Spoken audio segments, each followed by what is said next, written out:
Sobat Cherry, kita masuk ke segmen terakhir. Walaupun di segmen terakhir ini bukan berarti obrolan nggak makin asik nih, Sat. Nah, Sat, kita udah bahas bad side-nya mungkin ya. Kan kita nggak bisa menebak juga gitu. Dengan zaman makin lama, pasti banyak ada penyimpangan yang kita tidak mau gitu loh. Apalagi orang yang mengerti. Nah, Sat, metodologi yang baik bertawasul seperti Metode apa? bertawasul. Oke. Hadis yang saya tadi ungkapkan bukan hanya merupakan hadis tentang dibolehkannya Bukan hanya bertawasul. sebuah dalil. Ya, bukan hanya dalil Oke. untuk pembolehan, tetapi juga merupakan metode untuk bertawasul dan bertawajuh Oke. menghadap Allah. Oke. Nah, tadi Allahumma inni as'aluka. Ya Allah, aku memohon kepadamu. Allahumma inni as'aluka wa atawajjahu ilaika. Dan menghadap kepadamu. Binabi Muhammad, Nabi Rahmah. Dengan perantara Nabi Muhammad, Nabi pembawa rahmat. Itu artinya ketika kita bertawasul, sebenarnya hakikatnya adalah meminta kepada Allah. Melalui wasilah. Wa tawajjahu ilaika binabi Muhammad, dan bertawajuh kepadamu dengan wasilah Nabi Muhammad, Nabi yang membawa rahmat. Ini yang pertama, redaksi yang pertama. Berikutnya, ya Muhammad, inni atawajjahu bika ila rabbi wa yakdi hajati. Wahai Nabi Muhammad, sesungguhnya aku menghadap Tuhanku bersamamu. Agar doaku terkabulkan. Itu artinya kita bersama Nabi bertawajuh menghadap Allah agar doaku terkabulkan. Saat kita menghadap presiden, kita di bawah menteri, ya, supaya proposalnya itu gol. Kemarin gol. Kita bawa nih Luhut. Kita bawa orang yang itu. Iya, gitu. Maksudnya begitu. Ya, akhirnya dalam konteks ini perantara menjadi penting agar goal dari proposal kita, munajat dan doa kita tersampaikan oleh Nabi, karena ada orang akrobu. Nah, karena yang lebih dekat. Iya. Terus yang lebih berharap pada Allah, lebih takut kepada Allah. Siapa itu? Lagi. Iya, ulama, ya sahabat, ya Nabi, pasti yang pertama adalah Nabi. Dan juga penting harus mengenal orang soleh itu ya, Sat. Betul. Jangan sampai kita nggak tahu ternyata ngikut orang solehnya mana orang salah ya, Sat. Seperti misalnya begini, ada tradisi di kalangan Nahdien tentang tawasul yang diungkapkan pada saat malam Jumat prosesi tahlilan. Atau waktu mungkin acara tahlilan 7 hari, 40 hari, dan lain sebagainya. Atau juga di jamaah Thariqah ada yang pengungkapan tawasul pada saat manakib misalnya. Atau mungkin zikir khotaman kalau di Kian Suryalaya. Nah, itu biasanya ada rangkaian doa tawasul yang menyebut Syekh Abdul Qadir Al-Jilani. Nah, kalau kita runutnya, Syekh Abdul Qadir Jilani itu mazhabnya nggak Syafi'i. Iya, beda dia, Sat. Ahmad bin Hambal mazhabnya. Hambali. Tetapi mengapa Syafi'iyah juga mengambil beliau sebagai silsilah ruhani, bukan silsilah fikih. Sehingga mereka mendoakan secara khusus karena Syekh Abdul Qadir Al-Jilani sebagai guru ruhani para ulama-ulama di Nusantara. Karena yang banyak belajar ke beliau. Iya, yang eksis dalam pendidikan ruhani Thariqah di yang Indonesia. berbeda-beda. Nah, rangkaian yang mudah, meskipun dia tidak berthariqah, tetapi karena Nahdien sudah ada amaliyah yang mingguan setiap malam Jumat, meskipun dia tidak Syaziliyah, tidak thariqah TKN, tidak misalnya yang lain, tapi dia tetap menyebut Syekh Abdul Qadir Jilani, membacakan hadiah tawasul ataupun doa, atau membaca Al-Fatihah. Itu karena berat. Karena kenapa? Karena ulama-ulama terdahulu di Nusantara, salah satu jalur sanad ruhaninya dari Syekh Abdul Qadir Jilani, maka ia menghadiahi Al-Fatihah kepada Syekh Abdul Jilani. Itu juga menjadi penting. Zaman dulu belum ada medsos, belum ada Instagram. Media apa yang mampu menghimpun umat Islam secara mudah dan menjadi pendidikan ruhani? Akhirnya manakib. Manakib kan sebetulnya pembacaan pembacaan biografi Syekh Abdul Qadir Jilani, manaqib Syekh Abdul Qadir, manaqib Syekh Anu, manaqib itu pembacaan itu. Ya zaman dulu akses kepada informasi, akses kepada kitab. Zaman dulu orang yang punya Al-Quran, mushaf Al-Quran aja harus konglomerat kan. Iya, karena susah. Karena harganya, kalaupun dia punya duitnya, berapa itu? Abad keberapa sih kertas masuk ke Indonesia? Iya. Dan dulu masih perkamen dan segala macam. Iya. Lalu kalaupun ada, mungkin satu daerah, 1-2. Sehingga tradisi oral speaking, tradisi langsung dari mulut ke mulut atau pengajian secara langsung para ulama, menjadi penting itu. Manaqib, penyampaian tentang kisah-kisah Syekh Abdul Qadir Jilani atau kisah-kisah Nabi dalam Asbabul Wurud, kisah-kisah yang dituangkan dalam ceramah-ceramah pasaran, malam mingguan, malam Rabu, malam Kamis segala macam, itu menjadi penting. Lalu karena mereka tidak memahami bahasa Arab karena bahasanya susah, itu bahasa asing, ya sudah ittiba saja. Ikut saja para ulama-ulamanya, ikutin prosesnya apa yang dilakukan. Oh, harus tawasul. Tawasulnya gimana caranya? Ila hadratin Nabi Mustafa Muhammad SAW. Fatihah misalnya kan. Langsung itu kan menjadi pendidikan rohani. Mana bisa kita katakan kesyirikan? Itu adalah bagian dari tawasul yang diajarkan, yang disunnahkan dan tidak bertentangan dengan 4 imam mazhab. Dan itu pun sebelum menjatuhkan hukum itu syirik atau bid'ah atau haram harus pelajarin dulu tuh sampai benang itu, karena kita kadang mendapat informasi itu dari omongan aja gitu Ustaz, kan nggak lihat dari ilmunya. Nah Ustaz, dari penjelasan ini Ustaz, panjang lebar yang seru luar biasa dan semoga bisa mencerahkan teman-teman di manapun berada. Apakah sudah tidak ada peluang kemungkinan bahwa orang bertawasul tapi jatuh pada kesyirikan Ustaz? Akan terjadi. Tadi aja untuk hal yang sangat sepele, di batin kita tergetar, kita takut besok mau makan ada bisa syirik. Apalagi orang yang mungkin tidak ikut dalam pendidikan ruhani majelisnya. Kan boleh jadi. Ini orang di luar itu, orang yang memang carinya klinik kadang. Ya, Sengajanya klinik. Keris atau benda-benda pusaka apalah itu. Jadi dia kalau misalnya di majelis taklim datang rombongan pakai itu sejak awal, kadang mereka udah berlatih. Bahkan ada prosesi bacaan doa dan sholawat mereka bacakan secara berjamaah di makam Wali Songo berbarengan. Itu artinya apa? Itu artinya sebelum berangkat ziarah kubur, ustadznya, kiainya itu sudah mengajarkan teknik. Harusnya mengajarkan teknik yang beda benar. Itu sudah diajarkan sampai menjadi bacaannya itu kan lancar. Itu berarti pembacaan yang diulang-ulang. Itu adalah doa yang sama saat mereka berada di luar kuburan. Cuman dia pengen bertabaruk. Dia pengen berkunjung ke kuburannya orang soleh kepada waliullah agar menjadi sensasi rohani, menjadi trigger dia untuk motivasi semangat juga dalam bekerja, kan seperti itu. Capek.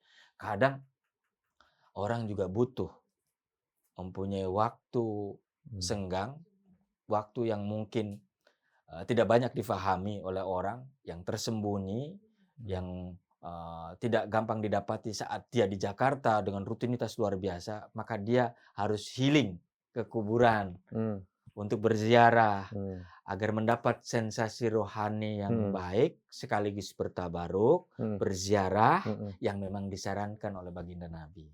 Dan malah Rasul pun juga untuk menjatuhi hukuman pernah waktu perang apa ya, sahabat tiba-tiba ngebunuh lagi duel ngebunuh seorang Quraisy, tapi Quraisy sudah bersyahadat dan Rasul bilang apakah kau sudah belah hatinya 3 kali ya? Ceritanya serem-serem ya. Iya. Nyambung aja Sat. Nah kita berarti tidak bisa menjalankan sesuatu sebelum kita mengetahui dalamnya Sat ya. Betul. Nah kalau mungkin bisa menjadi sebuah penyeimbang kalau misalnya pakai melewati benda-benda yang dikatakan sesuatu gitu itu termasuk syirik Sat? Jadi karena dia pakai misalnya keris apa, wayang apa gitu Sat, di luar sana. Sebetulnya kita telah mengalami kesyirikan yang luar biasa, tapi tidak pernah menjadikan itu contoh kesyirikan. Seperti misalnya sekarang beberapa generasi kita saat ini yang ada di jajaran sini sama yang di depan sini, dan di rumah ini, bangun tidur dia megang HP. Ini enggak? Iya. Langsung dipegang. Seolah-olah kalau nggak pegang HP bangun tidur, kayak dunia mau kiamat ya. Gelisahnya kayak apa segala macam. Kok tiba-tiba menjadi refleks gitu semacam itu ya? Itu sebetulnya ketika mendalam, kita pikirin hakikat. Itu sebenarnya kesyirikan kecil yang kita lakukan setiap hari. Bukan hanya kesyirikan lihat keris saja. Hari gini lihat keris gitu. di Jakarta mana paling di tempat-tempat tertentu. Iya. Kadang orang suka keris juga hanya sebagai bentuk kesukaan pada karya seni. Iya. Tapi kita tidak menafikan bahwa ada yang terjadi itu. semacam itu. Tapi untuk jatuh kepada hal kesyirikan atau kekufuran, itu tidak harus pada benda-benda keramat. Hal yang tidak kita anggap keramat pun bisa jadi keramat. Keramat secara ruhani berbahaya. Coba ada anak pang, anak jalanan, umur 10 tahun, 10 tahun keluar dari rumah. Dia tinggalkan bapak ibunya. Udah nggak peduli itu. Gara-garanya apa? Rebutan remote control TV sama bapaknya. remote TV. Kita anggap sepele. Bagi anak usia 10 tahun, ini persoalan besar. Ini something nih. Ini something. Something different. Itu artinya ada kategori di situ. Sama dengan kesyirikan tadi. Bisa jatuh pada kesyirikan HP itu. Apapun sebenarnya bisa, Zat ya. Iya. Kita mempersoalkan salaman setelah sholat. Kita mempersoalkan bacaan-bacaan wirid setelah sholat. Termasuk Sayyidina dan nggak Sayyidina, Zat ya. Tapi tidak mempersoalkan masalah HP. Mau selesai sholat langsung. Apapun ya, benda apapun. Itu mengalihkan pada Tuhan. Ini keramat bukan daerah Jakarta ya? Iya. Bukan Keramat Jati.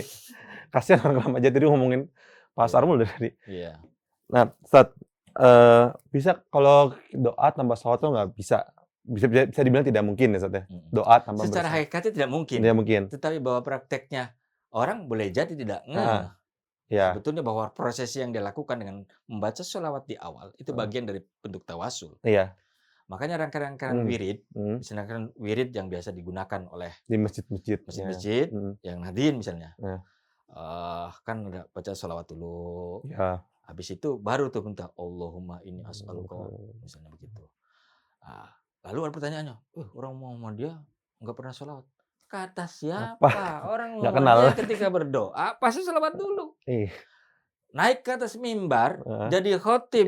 Mau dia orang Muhammadiyah, mau orang Wahabi, ke Salafi, ada sholawat itu. Karena menjadi rukun itu. Apalagi ikut bajuman ya, Zat ya? Iya, wajib tuh.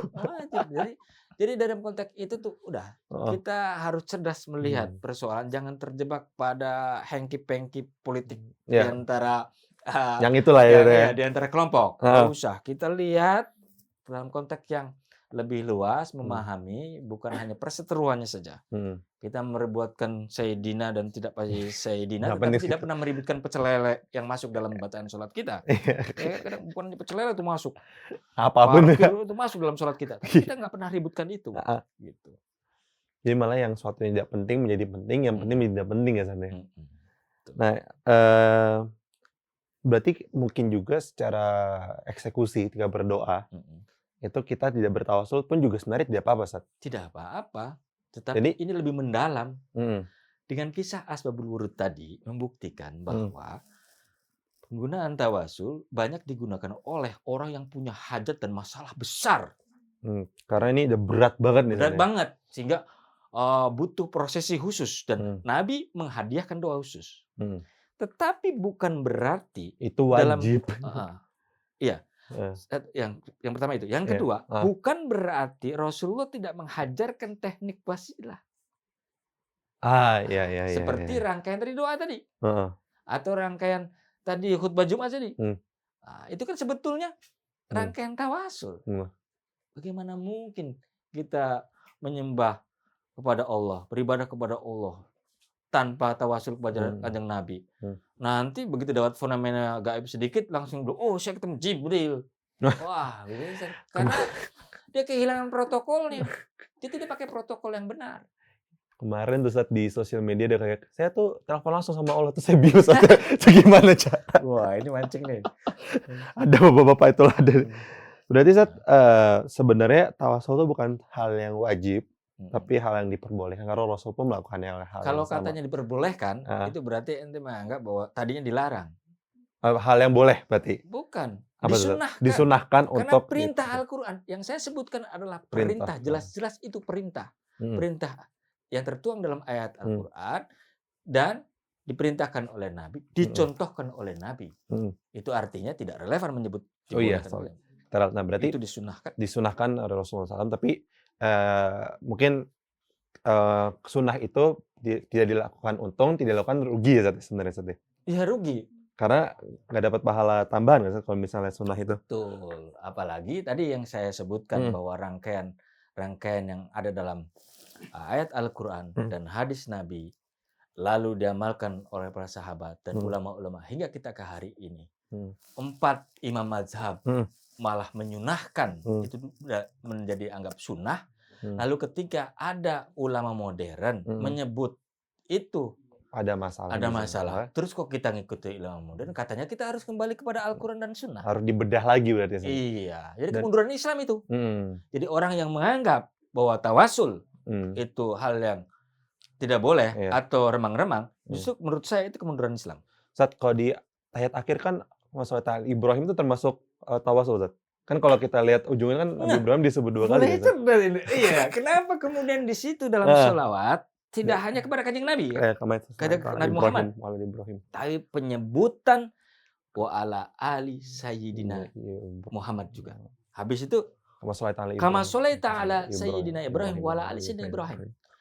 Ingat ya, bukan hanya Nabi Muhammad ya, tapi Nabi Ibrahim juga di-mention. Bukan, keluarga. Oh iya benar. Di situ berarti nggak 1 orang, nggak 2 orang. Satu keluarga besar ya. Itu keluarga besar. Dan gambaran itu berarti dari abad ke abad. Karena bagian itu termasuk ulama. Dan Nabi Ibrahim itu juga udah jauh banget. Pewaris Nabi pun bagian dari Ali Ibrahim. Kemudian kita kepada Nabi Ibrahim dan keluarga Nabi Ibrahim secara khusus. Itu kan bentuk tawasul. Menyatukan track perjalanan ruhani kita agar sesuai dengan koridor kita. Agar ketika kita mendapatkan sesuatu hal yang di luar daripada ajaran agama kita ada wadah untuk melihat. Memang demi kehati-hatian, pertanyaanmu bagus, tetapi ini konteks Islam yang sebenar di mana 4 imam mazhab menyatakan itu sunnah, maka tidak ada masalah. Dan ini mungkin semoga teman-teman yang di rumah ini akhirnya mengerti saatnya. Ini kita bukan yang berarti menjelekkan satu sama lain untuk membuka khazanah ilmu bahwa sebenarnya tawasul itu disunahkan. Dan tapi tidak bisa menutup juga bahwa ada orang yang salah jalan nih, akhirnya menjadi yang tidak-tidak gitu. Bukan berarti jawaban saya, dan bukan hanya persoalan tawasul orang menjadi tidak. Iya, apapun sebenarnya. Tapi kan obrolan ini nih, saat obrolan ini itu pasti ada yang keluar track apapun itu ya. Main handphone bisa keluar track juga bisa. Tapi sebelum kita menjatuhkan hukum untuk pribadi atau umum, harus ngerti dulu ini kenapa kayak tadi kan mungkin orang-orang yang Nadli kenapa sih Abdul Qadir Jailani padahal kan beda mazhab, beda ini, kenapa diterata beliau seperti ini, atau misalnya kenapa kita bertawasul, kenapa? Karena mungkin kalau misalnya teman-teman yang ngaji sama Habib pasti pengennya ke Hadramaut, tapi kan susah Hadramaut ke Tarim. MNC tidak akan bisa sampai ke Makassar ataupun Bali kalau tidak ada antena, nggak ada wasilah teknologi, satelit, ada rangkaian kan? Iya, betul. Sama juga kita butuh rangkaian sanad, rangkaian wasilah.